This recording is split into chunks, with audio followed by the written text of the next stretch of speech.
Good morning, world. I'm Steve Rao, the host of Pod and Roku TV's World Edition. And once again, I apologize for the slow lag on my end with Wi-Fi going slow, but I'm going to try to get it fixed. But hopefully you can see me and hear me. And we welcome you to Pod and Roku TV's World Edition. And I greet you live from the All-America city of Morrisville, North Carolina, the 8th largest state in the United States of America. I want to welcome you, wherever you are in the country and world, to this show. And as the host of the show, I'm honored to lead a great discussion on global affairs, on innovation, on an increasingly turbulent world, politically, economically, on the heels of a potential bank crisis in the United States and a looming recession, as the Fed is once again expected to raise interest rates a quarter point. Many people are concerned this will begin, if we're not already in a recession, with rising gas prices, inflation, prices all across the board going up, and major layoffs occurring in North Carolina, with Credit Suisse being the most recent bank that's going to put out people from work because of the Silicon Valley Bank crisis. Today, we're going to be talking about Donald Trump's indictment. This is a significant development in the Republican nomination, of course. This will be the first former president, if he is indicted, for hush money payments to Stormy Daniels, the adult star, a pornography star, that would really hurt the president's chances possibly in winning the Republican nomination, or would it affect them? It does show that polling shows that 54% of Republicans still support Donald Trump, and there is fear of protests to take place. The second big news is that some drones went off in Ukraine into an apartment building, killing one person. We're going to talk about that. At a World's Water Conference, it's been indicated or revealed that 26% of the world's water is not safe to drink, which is very, very concerning to many of us around the world. And we have problems with abundant, clean drinking water, even in the United States. Flooding is continued in California, and we're going to get right into the banking crisis and some of these major things. And then I'll share my final insights at the end of the show. So we want to welcome Mark Lee and the other guests, and we're going to dive right into talking about Donald Trump's investigation today. I've been not keeping up with it as much as I should be, but we'll be talking about that today. We're going to get into some news, and we've actually got somebody from New York, that being Lee Newton Rhodes, so he might have some insights into what's going on in all of that space. And of course, we also have Dan Worthington as well. When I was watching the news, it looked like there were folks that were gathering in New York for the possible arrival of Donald Trump, the former president, and all along those lines, and the possible arrest. But then, like I said, he was still in Florida, and it didn't look like there was any movement in that part. But that's when I watched the news yesterday evening, and there didn't seem to be any direction as to whether that was going to happen or not happen, and all in that space. But what are you hearing from New York, since you are not only a presidential candidate, but like our New York representative? They're making it into a joke. I didn't know what this guy's thinking. He basically turned a parking ticket into a felony. Where's the logic over here? Plus, it's something that the prosecutors years ago passed on, and how it's like 6-7 years old. Yep. The only thing it's going to do is make people more against the establishment, against the corruption in the DOJ, and want to support this guy. And then Alan Dershowitz came out and said, "Big deal. Even if he's indicted, even if he's convicted, even if he's in jail, he can still run and serve." Yeah. We've definitely heard that. Like I said, I mentioned a couple of times, there is a candidate, the Tiger King, that is already saying he is running from the jail cell and all in that space. So I'm sure there have been other candidates that have run from jail cells as well. Now, whether they actually have had anybody that had the kind of backing that Trump has and the kind of support that Trump has that could conceivably win from the jail cell, who knows? But as I know from history, Mark, we have prosecutors and we have the DOJ are going with microscopes looking at Trump. But when it comes to the Bidens, they're Mr. Magoo and their eyes are closed and play Mr. Schultz on the Hogan's Heroes. They know nothing. Yeah. They don't want to know anything. I don't know enough about. I haven't had a chance to read enough about the prosecutor in charge of it, but. As a political analyst, Mark, Steve, all you need to know is during all these riots, he downgraded all these arrests. The misdemeanors are just released to everybody. Just discharge them. Now, as a political analyst, and I'm going to go to Dan Worthington on this. I initially, when I saw this, I thought, well, this is actually good news for the Republicans and for DeSantis supporters, but. My mom actually, over dinner conversation yesterday, was saying the same thing Lee said. I mean, this could actually have the opposite effect.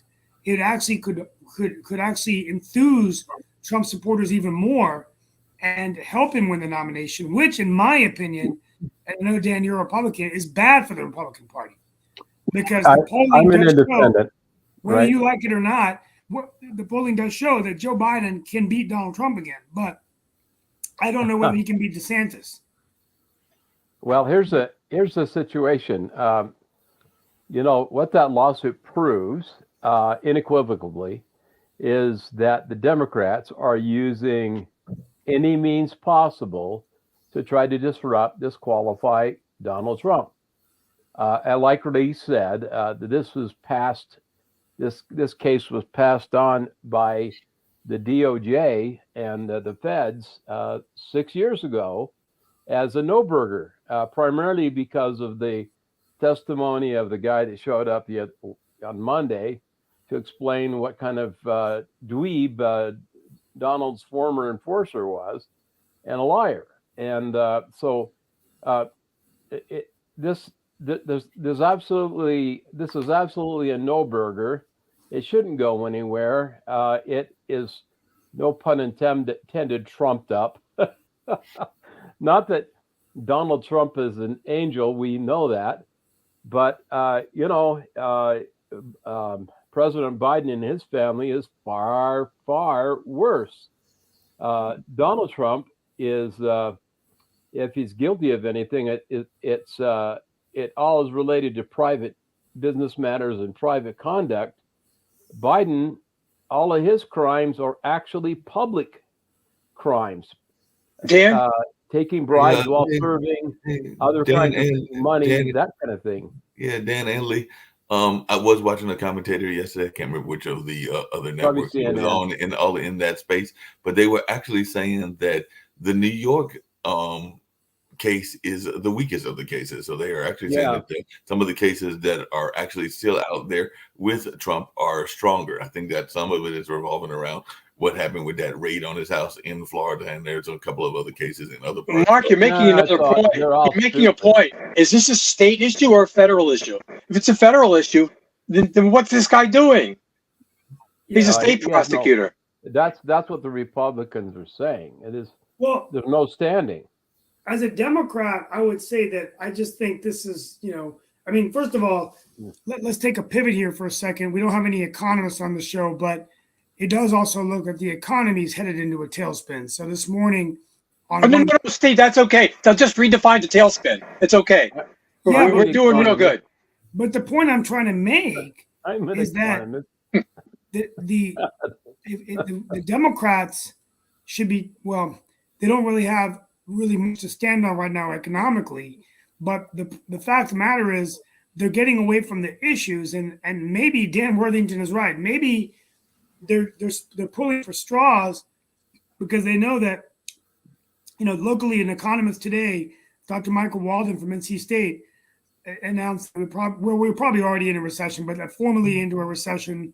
People concerned about the banking crisis, why the Fed is going to increase interest rates another 0.5 point. I think that's just going to hurt the economy even more. Stupid. And They we should don't wait see and see. inflation really. I mean, they say inflation could be about 4% by the end of the year, 4.4% actually, which is still significantly more than it was obviously before COVID. So Yeah, 200%. I don't know whether this is the best strategy the Democrats would have, to be honest with you. No, it's stupid. It's stupid. You know, and these are Soros basically funded prosecutors. I mean, it's okay. So actually the Democrats should want Donald Trump to run. They should, if they think that Joe Biden can beat him, they should want him to run, right? Because Joe Biden's not going to beat DeSantis. That's why I don't understand, because I do think that if DeSantis is the nominee at this point, I do believe that it's going to be a much tougher race because he does represent, a fresher face, a new person that can, and it could be the election very much could be about the economy. Remember the poll. Well, I think this election in 2024 will really be on the economy, and I think that the Democrats' chance of I think their ability to hold on to the White House and even the Congress and Senate is going to be, if the economy gets better by luck and inflation vanishes, unemployment is down. We still have a labor crisis, but still, right now, it's not looking good.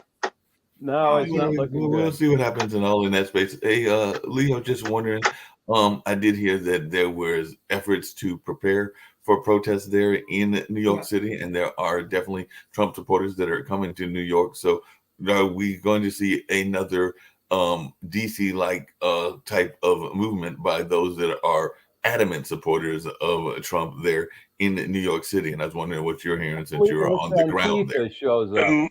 Yeah, that's a good point. Mark, I'm not sure that January 6th was Trump supporters. There were people there. There were people who were violent, but I'm not sure how many were FBI, how many were plants, and how many were actual Trump supporters. Yeah, so Trump supporters are more just. I mean, that can be said we about many several movements. busloads of Antifa came. We don't, and they wore Trump hats, MAGA hats. And so, they're probably the ones that stirred it up, along with the FBI. They got their memos anyway, right? Yeah. If you look at the memos between the FBI amongst themselves with all the manipulation and crap they were doing with respect to the Proud Boys and others, they were clearly involved in this thing. It's stupid. They've been involved in stuff on both the left and the right for years. I mean, they love. Well, yeah. So we're going to bring up the PLO argument again. Infiltrate the groups and then try to manipulate the groups. I mean, we definitely saw that with the Black Panthers. We definitely still see that with some of the radical groups. That Black Panthers were a bunch of criminals anyway. We know that. You say that, but the Black Panthers actually have a rich history of some of the positive things that they did in society. But we can go into a whole nother. I'm just jacking you, buddy. I'm just jacking you. So let's go to the. Sasha's not here yet, but Mark, if you can pull the name of the. It starts with an L. I'm having lagging on my Wi-Fi, so I don't want to pull it. No, I'm seeing if I can't find that story. There was a drone strike in Ukraine that killed. It hit an apartment building. Killed one person. So obviously the Russians are turning to drones. And this is, a setback for Ukraine. Looks like they've had a number of attacks over the last couple of days. Kind of a seesaw back and forth. But, just want to, we'll wait for Sasha to come on and talk about that. And there's also, Mark, a UN conference on water. It reported that 26% of the world doesn't have safe drinking water, which I found to be, Sasha Starr is here. Sasha, please. Add him in. I'll try to add him in so that we can have a conversation with him as well. So let's see if I can get let's bring him in. Going. Yeah, hold on one second while I try to get that going there, Sasha. Let's see if we can't get him in. All right, Sasha. Hello. Sasha, good morning, Sasha. Welcome. Good morning. Well, Sasha, that's happened to me before. Thank you for being with us. Let's go right to you. There was a drone strike at an apartment building. And I can't remember the name. The city starts with an L. What's going on in Ukraine this morning? What's going on in Ukraine is that we're just through analyzing the visit of Emperor Xi to Moscow. And this is a very important event. Emperor. And yeah, or you want to call him chairman, maybe better. I don't know. I think he's an emperor. Like, if he's not an emperor, then who is he? What's his definition? I think he's an emperor. And I think that this visit was very, very bad thing for the West, United States as well, because the very undefined foreign policy of present government in the United States led to when you're withdrawing from the world stage and you're getting back, and even while you're helping Ukraine, but it's also kind of undefined. You're saying that we want to make sure that Ukraine is not defeated. Now, if it's not defeated, could it win the war? Nowhere the West, United States, clearly say Ukraine is going to win this war, and we're going to supply everything what we have in order to allow that to happen. They're not saying that. They're sometimes supplying more, sometimes less. Whereas China fills all the vacuums that the United States left in the world stage. Whereas look at this deal between Iran and Saudi Arabia. Where is the United States there? Nowhere, like they don't exist. And this is important part of the world because Saudi Arabia and Iran, by the way, too, they control a lot of oil. So the strategic interests of U.S. should be in that region one way or another, and it's not. Now, China is going to visit Putin. Never mind that Putin is now declared world criminal or so on, the war criminal. So, but again, she went there, met Putin, offered his 12 points peace plan for whatever it's worth.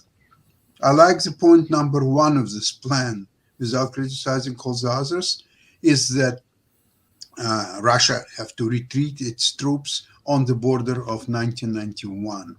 I like at least the beginning. I wouldn't analyze other 11 points. Maybe they are important too. Some of them are good, some of them are not so good.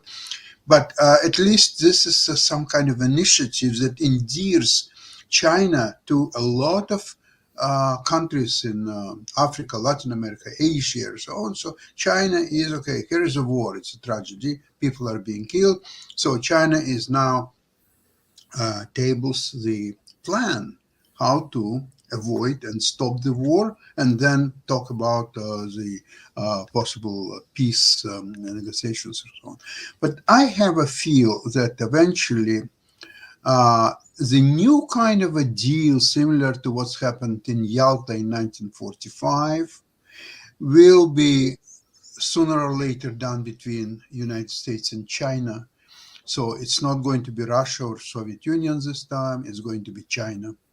And there will be probably some kind of a deal between who is doing what, who is responsible for what, and so on. And Russia will be a junior partner of China, simply because. Yeah, and that goes back to and Sasha, that's a good point. And I think there's a lot of concerns about how now, typically up until now, the U.S. foreign policy has been one where we actually have worked on having relationships with our adversaries in a way that relationship has been more positive than those adversaries between them. Like, for example, between Russia and China, or China and North Korea. But now what's happened is we've been isolated, and our adversaries are now all colluding. So, you start looking at kind of a new world order: Russia, China, North Korea, Saudi Arabia, Iran, kind of like the new Axis powers against what? United States. Obviously, we have Canada. United Kingdom is much weaker than it was, Britain. And so, this is the new world. And I just don't see.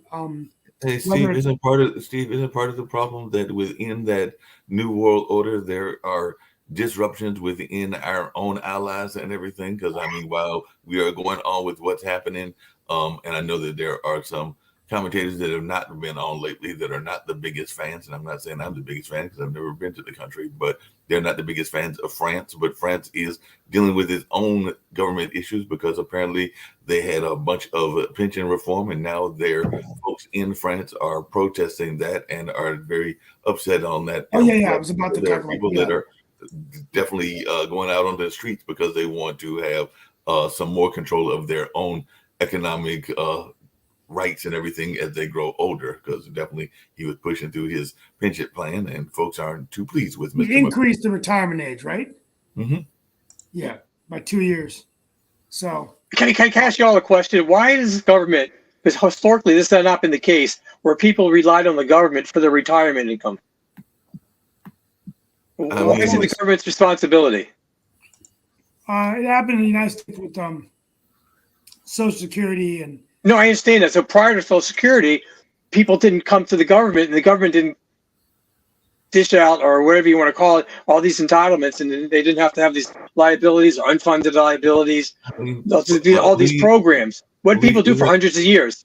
I mean, Lee, isn't part of it that at a time similar to this time and everything, when we were in the middle of a Great Depression, there were a number of people that were very poor and impoverished around the world. So that is when a certain president came up with those New Deal programs, and some of those programs have definitely, through the course of time, had their detriments. And some things that are Mark, was this voted on by Congress? This what other aspects that were good. This is not part of our founding. Was it ever voted on by Congress? No, like I said, it was the New Deal was passed by the president. I'm sure it was also, and I have to study the history, but I'm sure it was also, approved by the Congress in addition to the president coming up with it. I don't think that he just unilaterally did it, but if any of y'all are more knowledgeable, maybe Dan is, of what was going on during that time and everything, then correct me, but I'm pretty sure that it was done through the legislative process. Yeah, will we not be better off without it? Without Social Security? Yeah, it had not been instituted to begin with. Some people. Yeah, but not all people. And why not? Well, because why not? Because I think a lot of seniors are dependent on it, Lee. But these are seniors who put into the system. So they instead of giving the government the money to begin with, they would have kept it and invested it how they wanted. Why would they not have been better off? It's part of the problem what a lot of folks on this network talk about, which is fiscal literacy and financial knowledge and all in that. So unless you were going to educate and get folks to actually pay attention to their savings and their money, then there will be a lot of folks that would be in a. No, I understand that, but it seems like we're going to the government more as a babysitter, more and more as the government just gets bigger and bigger to get more and more responsibilities to take over our lives. How do we save money? How do we eat? How do we drive? How do we work? Guaranteed income, all these other programs. It's like, no, people don't want their liberties anymore, the freedom for their own lives anymore. Am I wrong? You're right. You sound like my father. My father's, even though my father's a Republican. You go ahead. My father's a Republican, and he often says the same thing, that if people were not protesting so much, they'd actually have a job. And he always wonders why the government's providing all of these. Steve, I want to get to Sasha, but I do have to tease. Steve, you should get your father on the show. I want to get to Sasha real quickly, but I do have to tease you, Steve, really quickly before I get to Sasha, because you, Lee, are sounding very much like some of my more liberal friends, and some people may even call them a leftist, because they oftentimes talk about decentralization, and that is something that you hear some of the crypto and other people talking about. So it sounds like you're also backing what they're saying that they would like to see in a lot of things, whether that's money or whether that's media or a number of other things, because that is one of their very. I would never put Lee in the left camp. No, that Lee is not left. No, but the less government in your lives, I think the better people are. Am I wrong? Yeah. See, so Mark is referring to anarchists, not progressives. Yeah, I want to hear what Sasha has to say, please. Okay, Sasha? Lee, I wanted to mention that I think you're not right. I'll tell you why. Let's see, you take two people working in similar jobs, making, say, $75,000 a year, $100,000 a year, doesn't matter. And one is very shrewd in his investments, and he's using top investment talent to help him run his retirement money or so on. And the other one is he would like to have some retirement funds or so on, but he's rather reckless. He's not investing that well. He's spending money or so on. So at the end of the day, when they both retire, one have a nag of say $5 million, give or take, and another one have maybe $100,000. That's all what he would, or nothing, or nothing, or even better, nothing. Okay. But because he spent so many years working in the same company and so on, he should be entitled to at least a minimum pension so he could have a meaningful existence and not to be so severely punished for his foolishness as a result of his financial illiteracy, as a result of his some other deficiencies that he might have. Maybe he is drinking too much and so on. Taking Lee's point. Yeah. so Sasha. Yeah. So what you want to do is guarantee they'll have more money, so the government takes it for safekeeping, right? Okay, more money. Okay, you can call it that. I'm talking about some kind of a minimum. Right. Okay. For whatever it is. So why not? Why 10%? Why not 50% Social Security tax? So you'll have a more of a retirement. Why not 60%? Tell the government to take. No. I'm not talking. Let's even the playing field for retirement. No, I'm not talking about extravagance money, so people will. That's all subjective. Themselves. No, I would say some kind of a minimum. It could be, I don't know what it could be in the United States. $30,000, maybe 25. I'm not so sure. So people would be.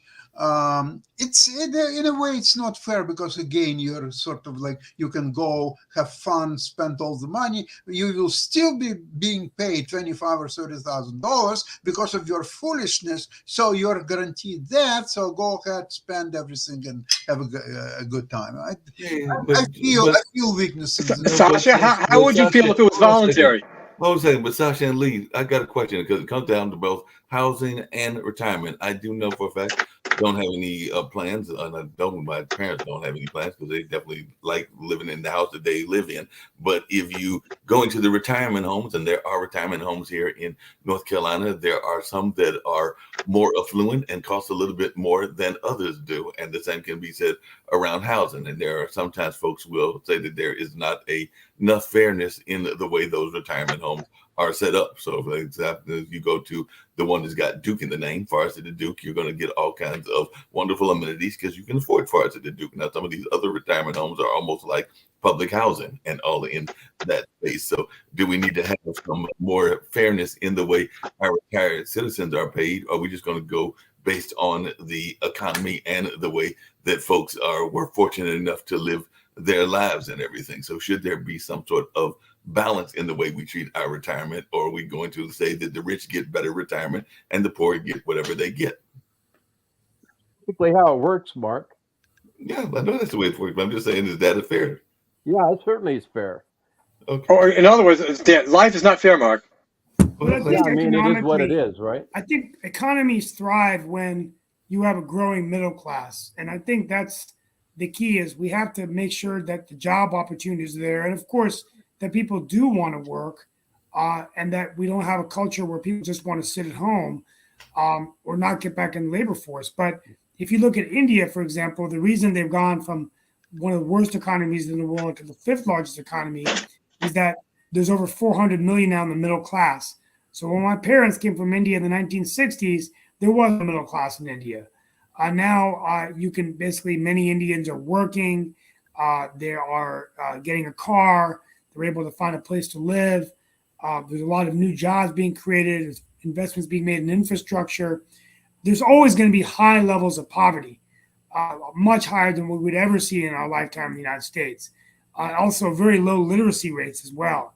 But as the middle class rises, it lifts up the economy. No, I And get I what think you're that saying, that's- Steve. Yeah, I get what you're saying, Steve. But if there's a shrinking middle class, and there are some folks who would say there's a shrinking middle class in the United States, and we're using the retirement home as an example, you got a choice. You're either rich and can afford the more affluent type of retirement home, or you're going to go to a dump because you can't afford the better retirement home unless we're going to do things that balance it out and give people at least some better quality retirement. And why should we do that? Why does that make sense? People who pay for the money to go to the better retirement homes is because they have the money to pay for the better retirement homes. The ones that end up going to the other places is because all they have is Social Security or whatever, and that's what they take. And it is what it is. The other people worked hard during their life and put it away, saved it. They were prudent. It's sort of like the wise man builds his house upon a rock.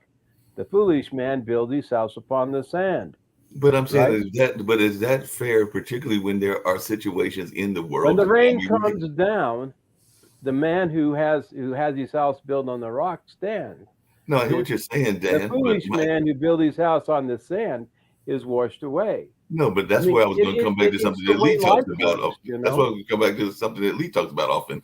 If let's say that a person has a home and they have a home in a nice middle class neighborhood, and there is growth and development, whether that is corporate growth or whether that is growth from some of our institutions, colleges, and things like that, and they then get bought out for whatever amount they get bought out for, and sometimes it is abnormally low versus what they probably deserve for their houses and all in that space. Then if they are bought out, then they might wind up having to go to a poor environment versus the richer environment. We've definitely seen that in Durham. We've seen that in Raleigh. We've seen that in a number of other places where there have been places that have been annexed by some of the bigger corporations that are coming out and buying out folks and buying them out at a cheap rate. Is part of the conversation around gentrification. I'm not saying that that's all of the conversation, but that is part of the conversation. So my question is the government obligated to at least try to provide some sort of housing to those folks that lived their lives quite well, made a successful living, and then were forced out of their house for whatever reasons and everything through that process of eminent domain and all of those lines, and then they don't have the resources to get to the high-end retirement homes, because there are retirement homes that are city-run. And the Bill of Rights, is housing in there? I don't see it listed. Well, some people would say pursuit of happiness, and that old line in there entitles you to housing and a number of other things. I mean, we could also get back to something else. No, it doesn't. Mark, a quick question. Pursuit of happiness, does it include, for example, Bentley car? Because if you're not driving Bentley, that would make me happy. Wouldn't it make you happy, Mark? Well, like I said, don't do nothing for me, but that would make me happy. All of that. Yeah. So it's a non-starter for me. And all in that space. But there is something that is supposed to be part of the pursuit of happiness, and it's something that Steve alluded to earlier and everything. And this is a big concern that a lot of folks are having because of overconsumption. And I didn't know that we could overconsume this because it's the primary aspect of the earth and all in that space. But apparently, as Steve alluded to, because of overconsumption, and some people would argue climate change, it's not just to a 26% lack clean drinking water. They're saying that like 48% or 46% are having issues with sanitation and all of that. So that would seem to me that would be part of the pursuit of happiness, is the right to have adequate food and adequate water. But if we got like 1/4 of the world that doesn't have adequate water, isn't that a problem? Mark, the Bill of Rights, none of them cost anything. They're all things that are free. You're free to worship. You're free to do whatever you want. Go do the 1, 2, 3, 4, 5. They don't cost anything, because once they start costing, that means you're enslaving somebody else to provide a service for you. If housing is a right, then you're enslaving someone to build a house for you. If medical services are right, healthcare is a right, then you're making people go to school, you're making people be doctors, and you're forcing them to treat you. No, but you're saying a couple of things. You're saying, one, you're saying that religion doesn't have a cost, and there is that whole process of not by government, it doesn't. I'm not forcing anyone to build me a church or a synagogue or a mosque. If I want to worship, me and my friends have to get together and get ourselves a religious leader if we want or not, and get ourselves a place to worship. It's not the government's job to provide it. But how many churches also, well, two things. One, how many churches and religious leaders of all denominations and all styles of religion that wind up influencing our politicians and everything? We definitely saw that with everybody from Louis Farrakhan to Billy Graham and all in that space. So how much influence do our religious leaders have? And also, do they not also rely on the government for some aid for those buildings that they have, whether it's the churches or whether it's a number of other things? So I can't say that the church and there's supposed to be separation of church and state, but I'm not convinced that it is total separation as much as we would like to think it is. What does separation of church and state mean, Lee? I'm not sure. All I know, I don't think it exists. I think that's just a made-up term. The only thing I learned is the government. There should not be government-sponsored or sanctioned religion. But the separation church, I think, is a misnomer. I don't know where that came from. You know, Congress opened the session with a blessing. No, but there are some folks that, what is the common phrase we hear about the United States? It is a Christian Puritan nation. That is telling that in. It's something that we hear our politicians say all the time on all sides of politics. So it doesn't have automatically put religion and then we also do the whole prayer thing when they're doing Congress and when they're getting sworn in. So that sounds like you've already tied in religion to the politics. What's your point? That you were saying that there should, I think Lee was saying that there was should be separation of church and state. My point he didn't say that. No, I didn't say that. I didn't say that, Mark. I don't think that idea exists. I think it's something made up. I think it's not people say, why do we leave Britain or in England? We don't want a state-sanctioned religion. We don't want to say you have to be Christian, you have to be Jewish, you have to be Muslim. We don't have that type of system over here. You can be whatever you want. It's not the government's business. That's what I'm saying. You want to be. Do what you want to do. If you want to be a Druid, you can be a Druid. If you want to be some other kind of interesting religion, you can definitely do that all along those lines. So definitely I would agree with that, but I do sometimes wonder how much influence our religious leaders have. And like I said, I can use everybody from Reverend Barber on the left to Billy Graham on the right. Moral authority. Well, not Reverend Barber; he doesn't have any morals. But it's only moral authority that they're able to claim, right? Well, and in a lot of black churches, you guys also do a lot of politics, which you're not supposed to do. They're supposed to not be, because you lose your tax exempt status if you're politically active and doing other things like that. And there are right-wing churches that are politically active as well. First off, I'm going to take that as a personal affront, what you just said about Reverend Barber, because he is a family friend and all in that space. So definitely I'll just he's have a a conversation afterwards. He's a punk. I don't like him. So it's okay. You don't have to like him, but I can go ahead and like him, and we can have a conversation as to what good he should have never been elected to Senate. He still continues to draw his salary from the church. He shouldn't be allowed to do both. Well, first off, he's never been in a political office as of yet. I don't know whether he runs for a political office, but he has run a poor people's campaign that is very much similar to what Martin Luther King was doing, and all in that space. So, like I said, there are folks that are in my friend circle as well that are not the biggest fans of his because they have some of their internal politics that are disagreeable, and I can agree to be friends with both of them, even though they are and one of them has been on our network, but even though they have got different views and don't see eye to eye on the way that certain things were done internally, and whether there was some corruption or non-corruption on either one of their parts, that's a matter for folks to decide as time goes on. Okay, well, let's get back to the central discussion. Religion will always have, quote unquote, influence in American politics, because it's a part of our lives. It should be a part of our lives. We are a God-fearing country. We have basically Judeo-Christian beliefs. Even Muslims, believe Christ was a prophet, right? Mm-hmm. They believe his teachings. So it's not like there are atheists who want to ignore the fact there is a God. And, that's their privilege if they want to do that. I mean, they can do it. It's sort of like ignoring the fact there's a sunshine and a sky and that kind of thing. But, hey, go let them knock themselves out. And then you got other wackadoodles. Now, some of the crazies are engaged in illegal activities, which they shouldn't be doing under the auspices of religious freedom. But America is dependent upon the idea that there is a supreme being. I mean, its rights and privileges are based on that. Our inalienable rights come from God. They don't come from a mushroom or a whatever. And they don't come from government either. Government's job is just to not get in the way of them and just to guarantee them their God-given rights. That's exactly right. And the freedom of religion is one of those because it's inalienable. It's God-given. And so when you say if religion has an influence in American politics, well, it certainly does, Mark. And it's supposed to. It should, right? Because that's part of what our country was founded on and continues to be what our country is founded on. But how much influence should it have on world freedom politics? Freedom of religion means every religion, right, Dan? Freedom of religion means every religion. Yeah, it really means every religion. You have a right of conscience. You have a right of belief, right? I mean, you do. And no one should deny that.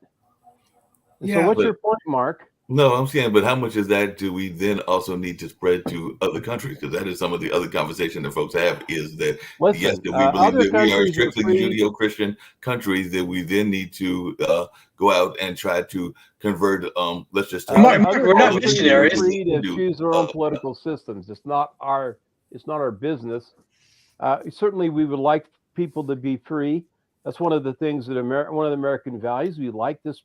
To see freedom around the world, democracies rather than despots and that kind of thing, kind of like we have right now in our country with Joe Biden's kind of a despot. But anyway, and some of the idiot Democrats we have. But anyway, that's beside the point. But Dan, what do you say to those folks that would argue that there are countries that we have because we feel that they are allies and because we like their view of politics, that we have actually started those countries and prop them up because they are more along the lines of our beliefs? There are some people, and I'm not saying that I am one, but I do know people that would make that argument, that would say that about the creation of Israel. Well, I mean, certainly, why not? We certainly like to see countries that support the United States and our values. Why wouldn't we? We wouldn't want to support countries that don't. A lot of times we still give them money, unfortunately. But that's just a part of life, Mark. Our friends are our friends, our enemies are our enemies, right? Like the PLO, for example, they're our enemies. I'm just saying, right? but if there are countries that already were existing, and then we went in there and supported them because of their Christian values, and some people would say that's what happened when we, after the war, went in there and created the country of Israel, helped the Israel get created and all that. Well, I gotta remind you about Liberia, because Liberia is predominantly a Christian nation. Israel is a Jewish state, and it wasn't just the United States; it was all the allies, and definitely. it's because of the millions and millions of Jews that that Hitler murdered. 600-700 million Jews that were murdered. That is their holy land, and so they were given that land. It's their land. So, Dan, what's your beef? Yeah, Dan. Also, since we're talking about Israel, while it may be a Jewish state, a large percentage of the people there are not Jewish, and other religions are free to worship how they want. Right. Yeah, that's true. Well, we can't cross there. Various religions. I've actually talked to some people that worship from different religions there in Israel, and it is definitely a divided nation. That's part of the things that go on there, because there are definitely various things, everything from mosques to definitely, I think there might be some Hindu temples to definitely, of course, the Jewish synagogues to even some Baptist churches and other Christian denominations as well. So what's your point? I'm just asking, I'm just using them as examples, like the same thing.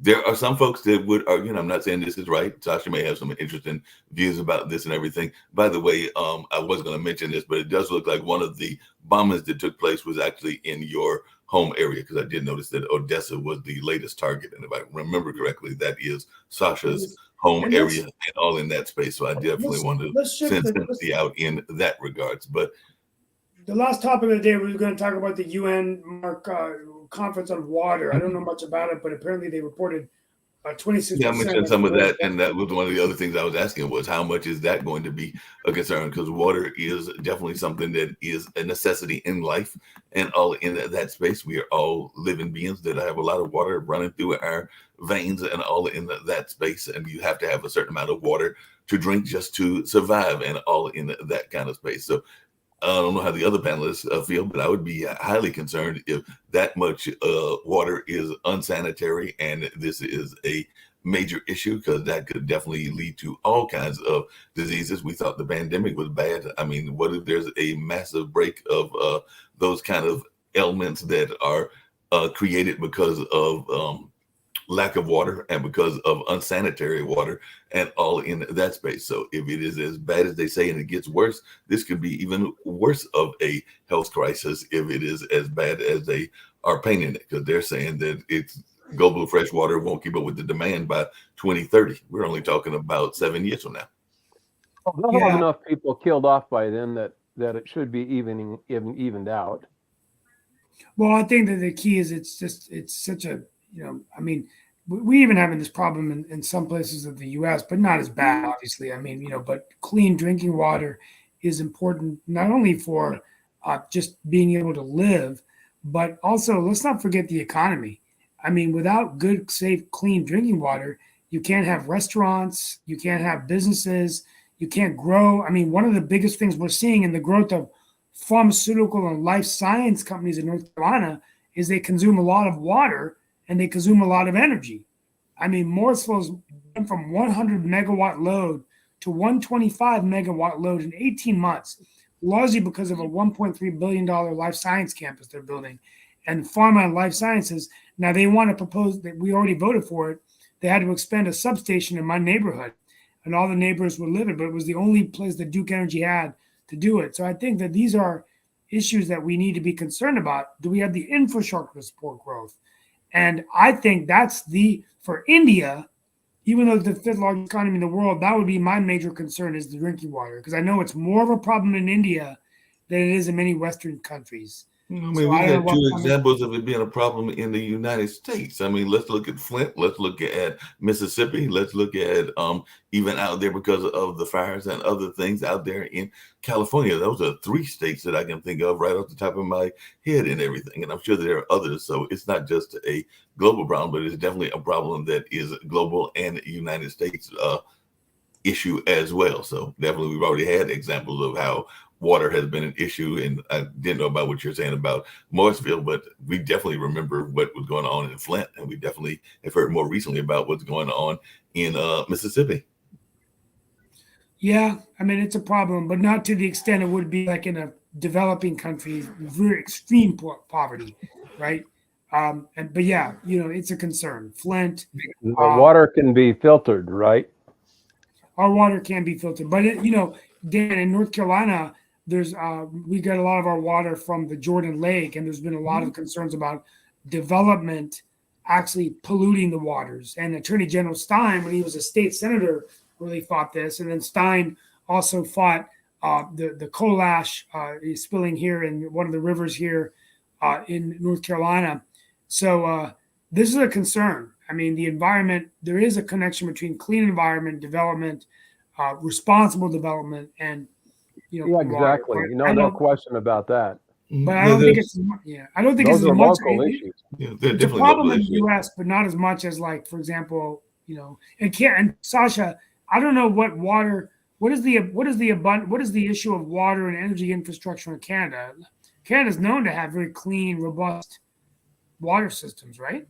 Yeah, we don't have any issues. The drinking water is of the highest quality, and you can just drink it same as mineral water, so without. You don't have a lot of people either. I'm not sure about. What's the population of Canada? Sorry, what's the population? Yeah. It's about 36, 37 million. God, that's a lot of land. You guys have a lot of space. Most of the land is unpopulated, so basically, right.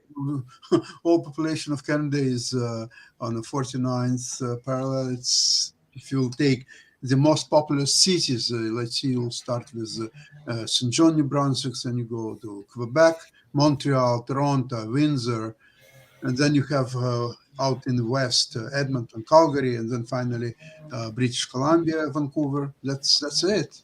It's done. Yeah.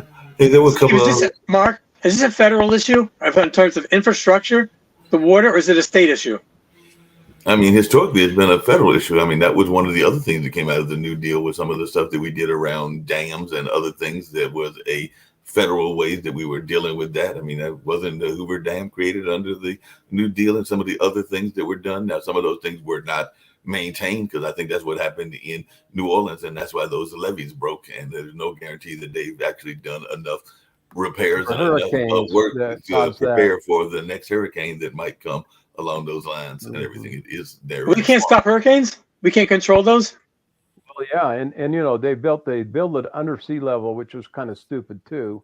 Yes, I said it was not built on the best place. And to answer your question, I mean there are scientists that are working on ways to stop major threats like hurricanes and tornadoes, but you know that's Mother Nature. I don't know that we've gotten to the point of being able to stop what God is putting out there and everything in that line. I don't know that we want to. I mean, I've had that conversation with some friends of mine that are looking at this whole conversation around immortality, because there are some futures out there that are saying that if we wanted to have certain things placed in our body that we can live to be 300, 400, 500, because the little microbes or whatever they insert in you will go in there and fix whatever ailment you got going on in that space. To live that long? Huh? Who in the heck wants to live that long? That's a whole other question, because you know there's a lot of folks that are definitely hoping that what is the next level is a much better level and all in that space. But you got some folks that might want to live to be 400, 500, 600 years old. I mean, then we have some folks, including some folks that maybe had too much money on their hand, that decided to do a deep freeze. And I don't know that they've woken up from that deep freeze, and if they've woken up or if they ever wake up. That's the whole subject of many a movie. Will they even know what they have woken up to and everything? I guess if you're living to 600 because you are living naturally through it and you're not doing a deep freeze, at least you're watching the changes happen, how much you're remembering and how much you're gathering, because our brains and our mind does change over the course of time and everything. So how much of that are you going to remember? But I know in a deep freeze, you're not going to remember any of it because you're waking up 100 years later. There have been whole movies about that. Philosopher's Stone, guys. The Philosopher's Stone. Exactly. There were a couple of other world issues I was going to get to, and I know Steve's going to do his usual closeout and everything, but just to mention a couple of things, including one around Israel. Apparently, the U.S. was rebuking the prime minister, and then the prime minister has backed off and said there are no new plans for new settlements in the part of Israel that they're at. I think it's the northern western area and all in that segment. But definitely, Mark, when they say no new settlements, I mean those are no new settlements by Israelis. How about by Palestinians? Is that included also?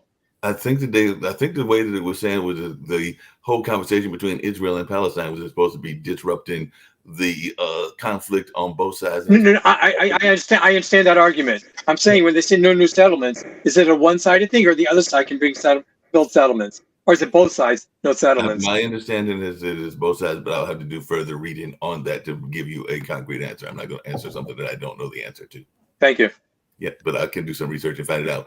By the way, Uganda is passing a law making it a crime. Apparently, this is something that some people may want to do even here in the United States. But if you are in Uganda, which is an African nation, and you want to identify as a member of the LGBTQIA community and everything, that will be a crime. So definitely, if you want to have those relationships, you can have them, but they're going to prosecute you if they choose to, because they are saying that they're passing a law that will make it a crime to identify those lifestyles. And I don't know how folks feel about that. Good for them. I wonder what they feel about transgender, Mark. I wonder how they feel about transgender people, changing their biological sex. I'm pretty sure that those folks will get prosecuted as well and everything. There you go.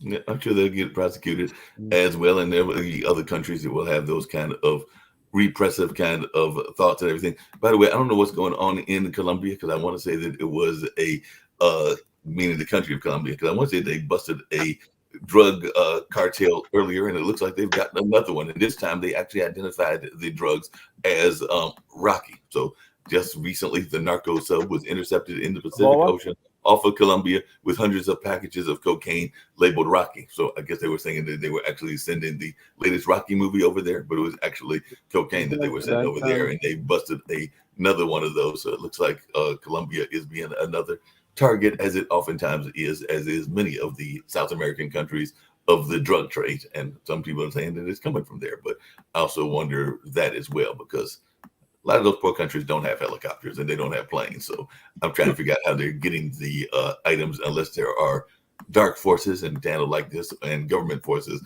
that are intentionally manipulating some of the drug trade. But that's just some of my thoughts, and I don't know that anybody here on the panel agrees with me. But obviously they have customers, and the customers in the United States. How can we do a better job of educating people to steer them away from this type of lifestyle, which is ruining them financially and physically, and obviously killing people too with fentanyl? No, fentanyl is definitely an issue. There's a number of other drug issues. I guess the question I'm asking, I've been asking it for a while, is how much in the United States interest is it to actually win any of the wars that we've declared, whether it's the war on drugs, whether it's the war on crime, whether it's the war on a number of the other wars that governments have declared and everything. It's very much in it. We're just going about, in a ridiculous way that we're losing them all, and just a waste of money and effort. That's what I'm saying. But how much? Just say no didn't work. And was it a war that was intended to be won? That's my question. I don't know. I don't think so. No. My point Because exactly. we know Bill Clinton was involved in. I'm going to go ahead and begin my closeout because I got to head out to work. But it's been a wonderful show.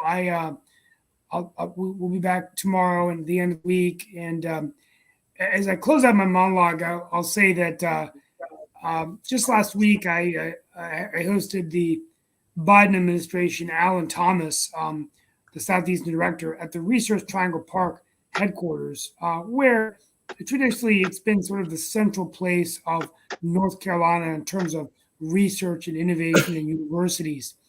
I actually hosted the event at the Hub Experiences Center, which is an amazing effort by our president, Scott Levitan of the RTP, to actually have 1.2 million square feet of office space and retail and residential, another 16,000 acres for greenways and open space. But what amazed me, many people from other nations were there, small businesses, along with Congresswoman Ross and Congresswoman Fouché.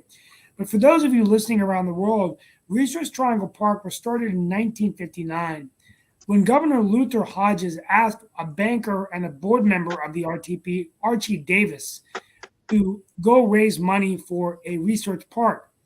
The goal at the end of the day was to create a research park that would actually be able to hire local talent from 3 universities, land-grant universities, University of North Carolina, Chapel Hill, NC State, and of course, Duke University, which is a private university. The rest is history. The Triangle flourished. First came IBM, then came GSK.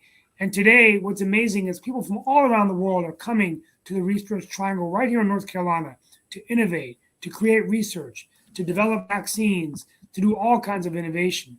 I think it's a great story of public-private partnerships and collaboration. And if you're listening to this show from around the country, the world, please go to the Research Triangle Park Foundation website, rtp.org, where you can learn about this remarkable journey of North Carolina. Today, we're competing against Boston and Silicon Valley. We're definitely not there yet, but we're well on our way. And the efforts being made today are incredible, how far we've come. So hopefully next time we visit you here locally, if you all come in, Mark Lee and I can take you out to the Triangle, which is actually in Durham. Congresswoman Fouché reminded me on her way out that, Steve, I represent this district, not Wake County. But as the Congresswoman Fouché, I told her that it's a region that all of us can be proud of, and she agreed with me. We'll have more on that next week as we bring in Scott Levitan and his team to talk about the history of Research Triangle and its bright future. From our family to yours, we thank you for being on our show. We look forward to seeing you tomorrow on Pod and Roku TV's World Edition. Thank you. No problem.